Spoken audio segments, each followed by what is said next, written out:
जय श्री राम। ओम श्री गणेशाय नमः। श्री जानकी वल्लभो विजयते।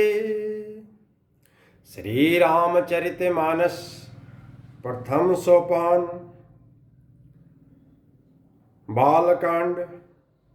आज का प्रसंग है संत और असंत की विशेषताएं।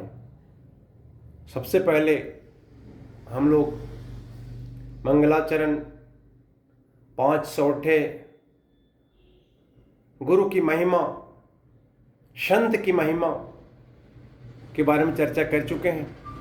अब आज का मेरा प्रसंग है संत और असंत, यानी सज्जन और दुर्जन में क्या अंतर होता है। तुलसीदास जी दोनों की वंदना करते हैं और दोनों के अंतर बताते हैं कि क्या अंतर होता है दोनों में। तो शब की वंदना करते हैं इस महापर्व को संपादित करने के लिए। तो शुरू करता हूँ। बंदौ संत असज्जन चरना, दुख प्रद भय बीच कछु बरना। बिछुरत एक प्राण हरि लेहि, मिलत एक दुख दारुण देहि। कहते हैं बंदौ संत असज्जन चरना, मतलब मैं संत और असंत दोनों के चरणों की वंदना करता हूं। दुख प्रद उभय बीच कछु वर्ण, दोनों ही दुख देने वाले हैं, परंतु उनमें कुछ अंतर है। क्या अंतर है जरा सा देखें। अंतर यह है कि बिछुरत एक प्राण हरि लेहि। जैसे संत का जब बिलगाव होता है, आपसे अलग होते हैं, संत आपसे बिछुड़ते हैं, जब संत को आप विदा करते हैं तो देखते होंगे कि बिछुरत एक प्राण हरि लेहि, लगता है कि प्राण नहीं रहेगा। मतलब क्या आनंद, क्या उत्सव था राम कथा रूपी गंगा की। तो बिछुरत एक प्राण हरि लेहि, मिलत एक दुख दारुण देहि। लेकिन उसका जस्ट विपरीत जो असंत होते हैं, जो दुर्जन होते हैं, वो क्या होते हैं, मिलत एक दुख दारुण देहि। उससे जब मिलते हैं तो बहुत ही दुख देता है, वो दारुण दुख देहि। कहने मतलब है कि संत जब मिलता है तो सुख होता है, और जब असंत मिलता है, दुर्जन मिलता है तो दुख होता है। लेकिन संत जब बिछुड़ता है तब भी दुख देता है। इसलिए तुलसीदास जी कहते हैं बंदौ संत असज्जन चरना, दुख प्रद उभय बीच कछु वरना। बिछुरत एक प्राण हरि लेहि, मिलत एक दुख दारुण देहि। उपजहि एक संग जग माहि, जलज जोंक जिमि गुण बिल गाहि। सुधा सुरा सम साधु असाधु, जनक एक जग जल दिया गाधु। उपजहि एक संग जग माहि, दोनों साधु और असाधु एक ही साथ इस संसार में एक ही साथ पैदा होते हैं। पर जैसे ये उदाहरण देते हैं, जलज जोंक जिमि गुण बिल गाहि। जलज जो होता है कमल, और जोंक की तरह इनका गुण अलग अलग होते हैं। कमल दर्शन और स्पर्श से सुख देता है, किंतु जोंक शरीर का स्पर्श पाते ही रक्त चूसने लगता है। साधु के अमृत के समान मृत्यु रूपी संसार से उबारने वाला, और असाधु मदिरा के समान मोह प्रमाद और जड़ता को उत्पन्न करने वाला है। सुधा सुरा सम साधु असाधु, जनक एक जग जल दिया गाधु। सुधा सुरा सम साधु असाधु, जैसे सुधा होता है, अमृत होता है, और शराब होता है, मदिरा होता है, वैसे साधु और असाधु होते हैं। और जनक एक जग जल दिया गाधु, और दोनों एक ही समुद्र से, समुद्र मंथन से उत्पन्न हुए हैं। लेकिन एक की विशेषता अलग है, एक का काम अलग है, दूसरा का काम अलग है। तो साधु अमृत के समान है और असाधु मदिरा के समान है। दोनों को उत्पन्न करने वाला जगत रूपी अगाध समुद्र एक ही है। शास्त्रों में समुद्र मंथन से अमृत और मदिरा दोनों ही उत्पत्ति बताई गई है, लेकिन दोनों का गुण अलग अलग है। भल अन भल निज निज कर तुति, लहत सुजस अपलोक विभूति। सुधा सुधा कर सुर सरि साधु, गरल अनल कलिमल सर व्याधु। गुण अवगुण जानत सब कोई, जो जहि भाव नीक तहि होई। भले बुरे अपनी अपनी करनी के अनुसार सुंदर यश और यप्यस की संपत्ति पाते हैं। अमृत, चंद्रमा, गंगा जी और साधु एवं विष, अग्नि, कलयुग के पापों की नदी अर्थात कर्मनाशा और हिंसे करने वाला व्याध, इनके गुण अवगुण सब कोई जानते हैं, किंतु जिसे जो भाता है उसे वही अच्छा लगता है। भलो भलाई पे लही लही निचाई नीचू सुधा सराही अमरता गरल सराही मिचू। भलो भलाई पे लही लही निचाई नीचू। भला भलाई ग्रहण करता है और नीच नीचता को ही ग्रहण किया रहता है। सुधा सराही अमृता, अमृत की सराहना अमर करने में होती है। अगर किसी को जिंदा कर दिया तो अमृत की सराहना हो गई। गरल सुराही नीचू, और विष की सराहना मारने में होती है। अगर विष वरण कर लिया नहीं मरा तो माना जाएगा कि विष इंपॉर्टेंट नहीं है।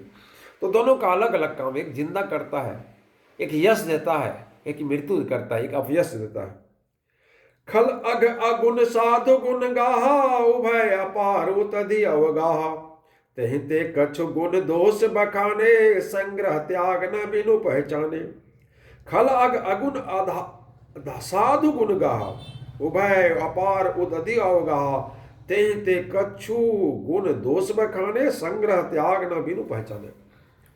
दुष्टों के पापों और अवगुणों को और साधुओं के गुणों की कथाएं दोनों ही अपार है, अथाह समुद्र है। इसी से कुछ गुण और दोषों का वर्णन किया है, क्योंकि बिना पहचाने उनका ग्रहण या त्याग नहीं हो सकता।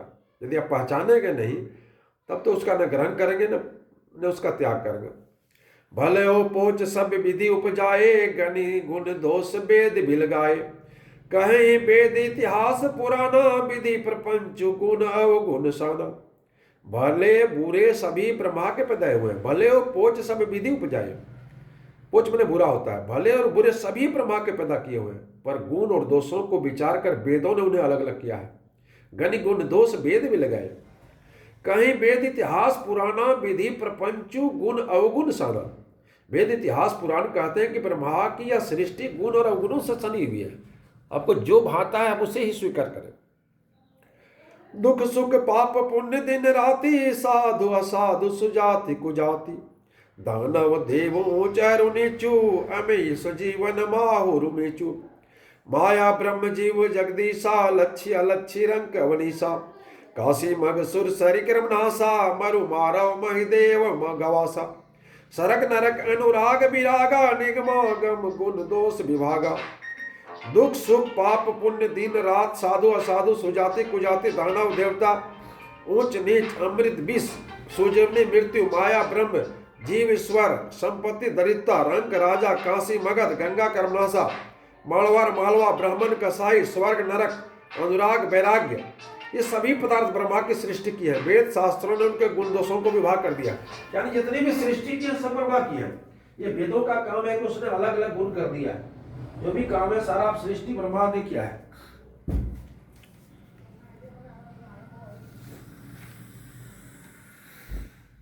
जड़ चेतन गुण दोषमय विश्व की ने करतार संत हंस गुण गहि पय परिहरि बारी विकार।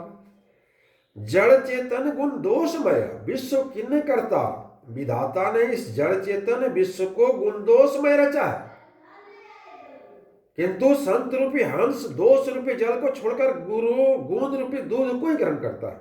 यानी हमें करना क्या है, हमें जो है ग्रहण क्या करना है, दूध को ग्रहण करना है, वारिधि को छोड़ देना है। मतलब जो है आपको ब्रह्मा ने सब कुछ रचना की है, अब आप पर निर्भर है कि आप किसे स्वीकार करते हैं। अस विवेक जब देई विधाता तब तजी दोष गुण ही मनुराता। काल स्वभाव कर्म बरियाई भले हो प्रकृति बस चूकई भलाई। अस विवेक जब देई विधाता तब तजी दोष गुण ही मनुराता। विधाता जब इस प्रकार का हंसा विवेक देते हैं तब दोषों को छोड़कर मन गुणों में अनुरक्त होता है। काल स्वभाव कर्म बरियाई, काल स्वभाव और कर्म की प्रबलता से भले लोग साधु भी माया के बस में होकर कभी कभी भलाई से चूक जाते हैं। माने माया की प्रबलता इतनी होती है कभी कभी साधु भी भलाई से चूक जाते हैं। सो सुधारी हरि जन जी मिले ही दलि दुख दोष विमल जसु देहि। खल करहि बल पाई सुसंगु मिटहि न मलिन स्वभाव अभंगु। अब देखिए तुलसी बाबा कहते हैं सो सुधारी हरिजन जी मिले ही दलि दुख दोष विमल जसु देहि। भगवान के भक्त जैसे उस चूक को सुधार लेते हैं और दुख दोषों को मिटाकर निर्मल जस देते हैं, वैसे ही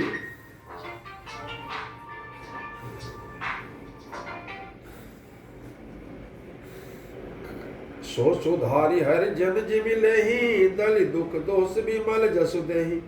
खल करहि भल पाई सुसंगु, मिटहि न मलिन स्वभाव अभंगु। भगवान के भक्त जैसे उस चूक को सुधार लेते हैं और दुख दोषों को मिटाकर निर्मल जस देते हैं, वैसे दुष्ट भी कभी कभी उत्तम संग पाकर भलाई करते हैं, परंतु उनका कभी भंग होने वाला मलिन स्वभाव नहीं मिटता। मिटे न मलिन स्वभाव अभंगु, मतलब जो उनका आदत है, जो उनका दोष है, जो उनका डिमेरिट्स है, वो कभी छिपता नहीं, भले वो थोड़ा दिन भलाई कर रहे हैं। लखि सुबेश जग बंजक जेऊ, बेस प्रतापु जहि तेऊ। उधरहि अंत न होई निभाऊ, काल नेमि जिमि रावण राहु। लखि सुबेश जग बंचक रेहू। बहुत लोग ठगी का वेश धारण कर लेते हैं। जो ठगी होता है, वेशधारी ठग है, उन्हें भी अच्छा वेश बनाए देखकर वेश के प्रताप से जगत पूजता है, उनकी भी पूजा करने लगता है। परंतु एक न दिन वे चोड़े आ ही जाते हैं, कहना मतलब एक दिन न एक दिन उसकी ठगी आ ही जाती है, और अंत काल में उनका कपट नहीं निमता। जैसे कालनेमी रावण और राहु का हाल हुआ, मतलब जिस प्रकार कालनेमी रावण और राहु का हाल हुआ, यानी उनकी कपट पहचानी गई एक दिन न एक दिन, उसी तरह ठग का कपट भले ही थोड़ा दिन तक उसकी बंद ना हो, लेकिन पहचानी जाती। किए हूँ कुबे हो साधु सन्मानु, जिमि जग जामोन तहन मानु। हानि कुसंग सुसंगति लाहु, लोक हूँ वेद विदित सब काहू। किए हूँ कुबेश साधु सन्मानु, बुरा बेश बना लेने पर भी साधु का सम्मान होता है, जैसे जगत में जामोत और हनुमान जी का हुआ है। हानि कुसंग सुसंगति लाहु, बुरे संग से हानि और अच्छे संग से लाभ होता है। यह बात लोक और वेद में सभी लोग जानते हैं, ये मैंने बात पूरा प्रचलित है। गगन चढ़ई रज पवन प्रसंगा, की चही मिलई निच जल संगा। साधु असाधु सदन सुख सारी, सुमरई राम देहि गुण गारी। पवन के संग में धूल आकाश पर जड़ जाती है, वही नीचे की ओर बहने वाले जल के संग में कीचड़ में मिल जाती है। साधु के घर के तोता मैना, साधु असाधु सदन सुख सारी, सुमरई राम देहि गुण गारी। साधु के घर के तोता मैना राम राम सुमिरते हैं, और असाधु जो दुष्ट है, दुर्जन है, उसके घर के तोता मैना गिन गिन कर गालियां देते हैं, क्योंकि वही दिन भर देखता है घर में कि किसको गाली दे रहा, उसको गाली दे रहा। और तोता मैना क्यों राम बजता है? क्योंकि राम का भजन उस घर में होता है। धुम को संगति कारिक होई, लिखी पुराण मंजू मसी हो सोई। सोई जल अनल अनिल संगाता, होई जलद जग जीवन दाता। कुसंग के कारण धुआं कालिक कहलाता है, वही धुआं सुसंग से सुंदर स्याही होकर पुराण लिखने के काम में आता है, और वही धुआं जल अग्नि और पवन के संग से बादल होकर जगत को जीवन दान देने वाला होता है। यानी सेम चीज का अलग अलग गुण होता है। ग्रह बेसज जल पवन पट, पाई कुजोग सुजोग। होहि कुबस्तु सुबस्तु जग, लखहि सुलक्षण लोग। ग्रह औषधि जल वायु और वस्त्र, ये सभी कुसंग और सुसंग पाकर संसार में बुरे भले पदार्थ हो जाते हैं। चतुरंग विचारशील पुरुष ही इस बात को जान पाते हैं। सम प्रकाश तम पाख दो, नाम भेद विधि किन्न। शशि पोषक शोषक पोषक समुझी, जग जस अप जस दिन। सम प्रकाश तम पाख दो, नाम भेद विधि किन्न। शशि शोषक पोषक समुझी, जग जस अप जस दिन। यानी महीने में आप देखे होंगे कि महीने के दोनों पखवाड़े में उजियारा और अंधियारा होता है, परंतु विधाता इनके नाम में भेद कर दिया। एक का नाम शुक्ल और दूसरे का नाम कृष्ण कर दिया। एक को चंद्रमा का बढ़ाने वाला और दूसरे को उसका घटाने वाला समझकर जगत ने एक ही सुयश और दूसरे को अवयश दे दिया। यानी जिस तरह से एक बढ़ाता है तो उसको सुयश दिया है, जिसने घटाता है वो कुयश पाता है। इस प्रकार संत और असंत के बीच बहुत बड़ा अंतर है। संत क्या करते हैं? इस संसार को कुछ देने का काम करते हैं, और असंत क्या करते हैं? जो काम हुआ उसको भी बिगाड़ने का काम करते हैं। इसलिए हमें जब भी कोशिश करनी चाहिए, हमें हंस की भांति दूध को ही ग्रहण करना चाहिए, और जिस तरह पानी हंस ने छोड़ दिया उसी तरह हमें भी जो कुसंग होता है उसके साथ, कुसंगत के साथ, दुर्जन के साथ, दुष्ट के साथ नहीं रहना चाहिए। क्योंकि भगवान राम ने भी कहा है कि अगर हम वो नरक और दुर्जन दुष्ट के संगति दोनों में से एक चुनना हो तो हम नरक का ही चयन करेंगे। जय श्री राम, जय राधे श्याम।